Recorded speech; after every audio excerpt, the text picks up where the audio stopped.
Hi,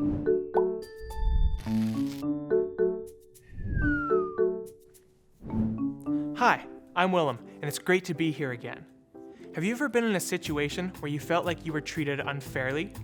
When I was in school, we had a group project, and some of the members of my group didn't do their part. And in the end, we all got a bad grade, and I thought that was really unfair.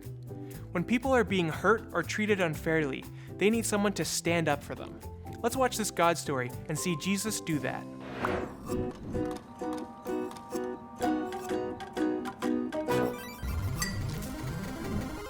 Today, our story is from the book of Mark. It's a story about the temple in Jerusalem, entrepreneurial priests, and a very upset Messiah. Jesus had been traveling and teaching with his disciples for 3 years. Over this time, Jesus had performed many miracles and had taught many people. His disciples had followed him everywhere and were learning how to teach just like he did. They even performed some miracles too. The religious leaders, however, were watching Jesus closely. They didn't understand the new message that he was teaching. Jesus was teaching everyone how to be loving and not just law-abiding, how to follow the Spirit and not just the rules. But obeying the letter of the law was the most important thing for these religious leaders.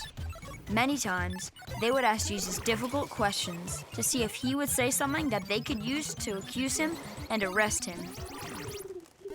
But Jesus always knew exactly how to answer. This made them even angrier because more and more people were listening to Jesus and getting excited about who they thought he was. Many people thought Jesus would be an earthly king that would fight against the Roman Empire and give people freedom.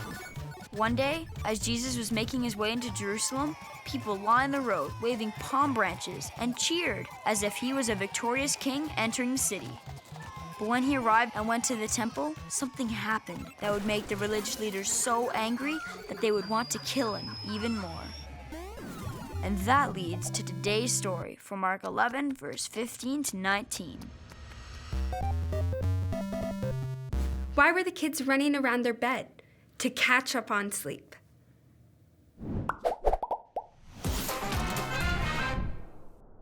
Hi, I'm Mikayla. So a couple years ago, I saw a group of kids on this field playing around with this insect, and it looked like they were gonna kill it. So I ran in and I grabbed him away and I brought him to safety. All the kids thought that I was weird, but I didn't care because the life of this insect was worth more than what others thought of me. And that brings me to today's big idea, which is Jesus brings justice. And today we're gonna see how Jesus stands up for the underdog. Okay, let's just get on the same field. What is justice? Justice is making sure things are right and fair. Jesus' justice is kind and it's peaceful and loving. He makes sure that the outcasts and the weak have what they need. So today's God story comes from Mark 11, verse 15 to 19. So let's set it up. Jesus comes into Jerusalem riding on a donkey, and there are crowds everywhere and they're cheering for him. They're so excited to see him. They're saying, "Hosanna, blessed is the one who comes in the name of the Lord." That night, Jesus went to Bethany, but the next morning he came back to Jerusalem and went to the temple courtyard. Let's see what Jesus did. He began to drive out those who were buying and selling there. He turned over the tables of the people who were exchanging money. He also turned over the benches of those who were selling doves. He would not allow anyone to carry items for sale through the temple courtyard. Okay, so what on earth is going on here? Jesus is knocking over tables and sending people away?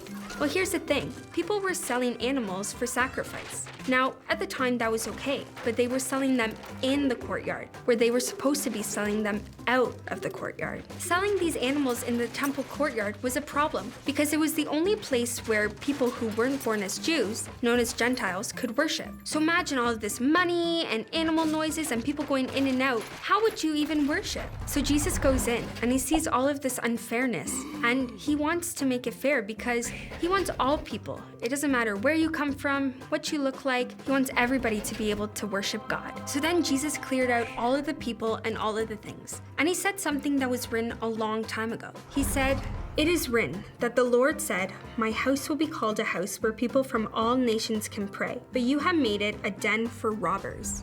On top of these guys not making room for the non-Jews to worship, they were also cheating people when they were buying or selling, and the religious leaders were not happy with Jesus. Let's read what happens next. The chief priests and the teachers of the law heard about this. They began looking for a way to kill Jesus. They were afraid of him because the whole crowd was amazed at his teaching. When evening came, Jesus and his disciples left the city. Of all the things Jesus did, this was the thing that upset the religious leaders the most. That was because when there was buying and selling in the temple, they were making a profit. But Jesus shut that down. Now the religious leaders wanted to kill Jesus, but they realized that the crowd was really into him, so they didn't pursue it at that time. And then that night, Jesus left the city. So even though we didn't see Peter, we knew that he was there within the crowd, watching as Jesus did this. And can you imagine what he or one of the other disciples thought? They must have been pretty shocked. But the truth is that Jesus was doing this for the powerless. He turned the tables because he saw the unjust and unfairness, and he wanted to make sure that everybody had the opportunity to pray to God. Jesus wants to see that kind of fairness everywhere. He wants everybody to be treated with kindness and value. And that brings me to today's big idea, which is Jesus brings justice. That's it for me today. I'm Mikayla, and I'll see you next time. Turn to the person next to you. And answer the following questions. Yeah! Question time! In this story, Jesus turned over pancakes, cards, tables, or people. Tables. Jesus was standing up for people who weren't born Jewish so that they could also worship God. These people were called Gentiles, Germans, Geraniums, or gentlemen. Gentiles. Jesus said, "It is written that the Lord said, 'My house will be called a house where people from can pray.' Switzerland, Australia, all nations, or Indonesia. All nations. Game time! Running wild. Can you say the key verse before the runner wins the race? Get ready. 3, 2, 1, go!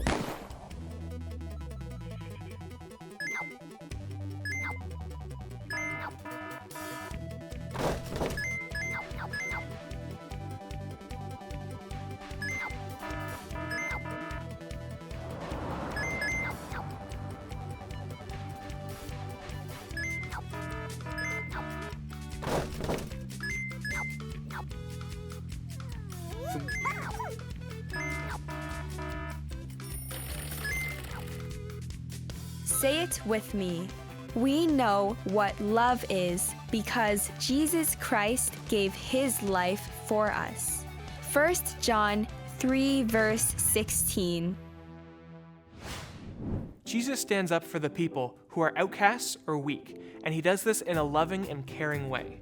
Now, Alyssa's going to share a story of the time she went on an outreach to the Philippines and the impact this trip had on her life.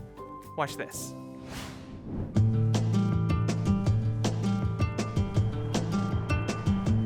So when I was in the Philippines, I knew that I would see a lot of poverty and some really difficult and hard things, but I don't think anything could have prepared me for this one community that we ended up going to.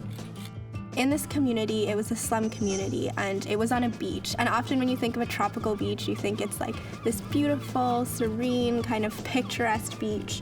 But on this particular beach, these families had built their homes out into the water because this was the only place that they could find to live.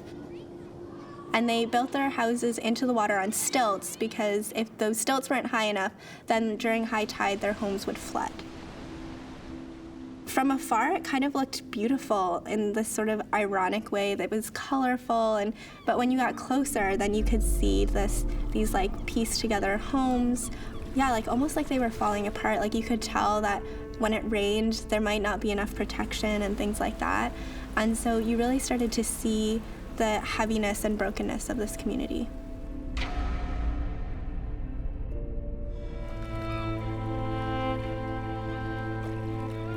So as we spent some time there, we started seeing that the kids during low tide would go down onto the beach, and there was this kind of muddy, sludgy water sand mixture on the beach, and they were digging through, and they started to explain that they were digging through for glass and shells and little pieces of garbage that they might be able to sell for a little bit of money. The injustice of this place started to weigh really heavily on me, and even just looking at the adults in that community, a lot of them were just sitting there, not really doing a lot. And I started to think, like, when you're living in poverty as an adult, it really weighs heavy on you. And there's this kind of sense of hopelessness of just really kind of living in this really harsh reality. So when I came home from the Philippines, the injustice of this place really continued to weigh heavily on me, and to see how we live in Canada in such privilege and we don't even realize it and often take it for granted. And yet there's this place in the Philippines, and again, like, this place I started to realize repeats itself all over the world in different countries. There's slums like this, even bigger ones, more children that live in places like this, and it can get really, really overwhelming. And for me, I started to ask, like, how could God allow such injustice to exist in the world?